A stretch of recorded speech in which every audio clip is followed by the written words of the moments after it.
Weet julle, wat dink ek nou? Sien julle, ek doen nie die ding wat ek voorstel is op te doen nie. Maar ek is halfpad daar. Ek sit en dink nou. 'n Mens moet regtig waar kies. Of jy moet regtig waar dink. Of jy moet 'n spirit of discernment het. Wanneer mense vir jou raad gee. Want jy gaan dink mense gee vir jou raad omdat hulle jou best interest at heart het. Maar hulle gaan vir jou raad gee om jou ondergang te bewerkstellig. En jy gaan dit nie so sien nie. Jy gaan dink dat ja nee, die raad wat vir jou gegee word is goeie raad. Kom ek sê gou vir julle. Ek persoonlik sal nooit raad vat van 'n persoon wat nog net daarvan weet om in sy ma se huis te bly. Hy het nog nooit 'n bietjie uitgegaan iewers anders en die wêreld gegaan sien en die wêreld gegaan kykie. Hy ken nog net sy ma se huis. Hy het nie 'n kind of 'n kraai nie. Hy was nog nooit getroud nie. Hy het ook nie enige intensies om uit sy ma se huis te trek en te trou nie. En sy gesondheid laat hom ook nie toe om enige besluite te neem en beplanninge te neem wat ver uitstrek in die toekoms nie. En hy het eers die deure gesien van 'n tersiêre instansie nie. Hy het nie 'n bietjie ietsiekie agter sy naam nie. En hy het geen ambisie om enige plek verder te kom of te wees nie. Nou gaan ek, wat uit my ma se huis uit getrek het, toe ek 16 jaar oud was. Ek dink ek was 16, 17 toe klaar maak met skool. En toe gaan ek universiteit toe. En van dat ek universiteit toe gegaan het, wat ek 16 of 17 jaar oud was, het ek nog nooit weer teruggetrek na my ouma se huis toe nie. Maak nie saak hoe goeie dinge gegaan nie, maak nie saak hoe slegte dinge gegaan nie, maar ek het nog nooit weer teruggetrek na my ouma se huis toe, met my hele furniture, met my hele klere, met my hele alles, en my kinders en haar gegaan bly nie. Whether ek gewerk het, en whether ek nie gewerk het nie, ek het nog altyd planne gemaak, dat ek nie moes teruggetrek het, na my ouma se huis toe, waar ek groot geword het nie.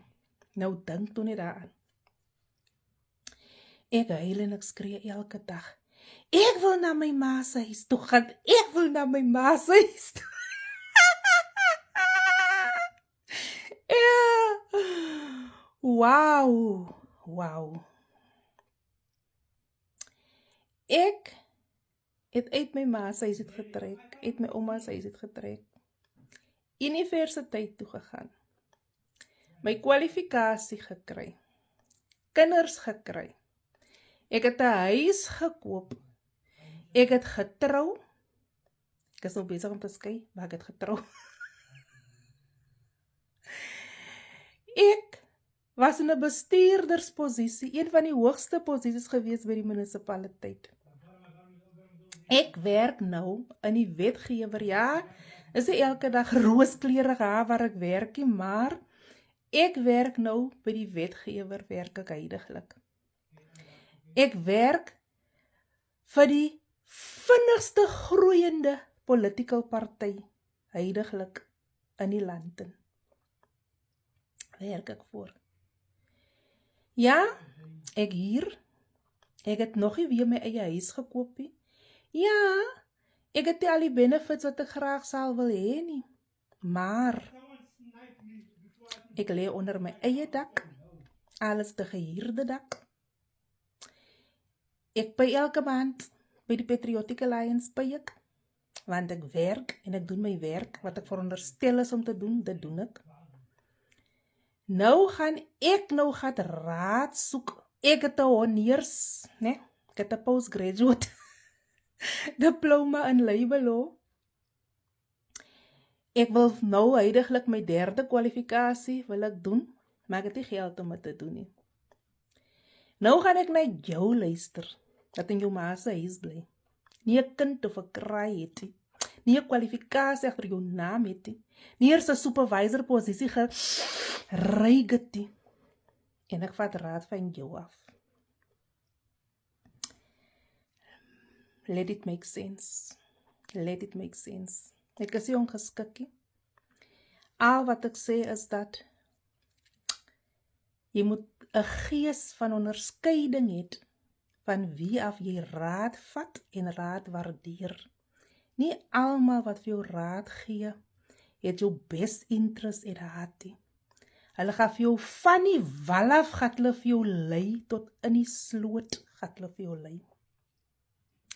As jy nie 'n sterk karakter het nie, en as jy nie 'n ruggraat het nie, en as jy nie op jou eie 2 voete kan staan en dink nie, die mense gaan vir jou mislei vir hulle eie benefit. Dit is wat hulle gaan doen. En dan dink hulle almal is nou so stupid soos wat hulle is. Gaan hulle dink, Julle, wanneer gaan ek klaar kry met die ding?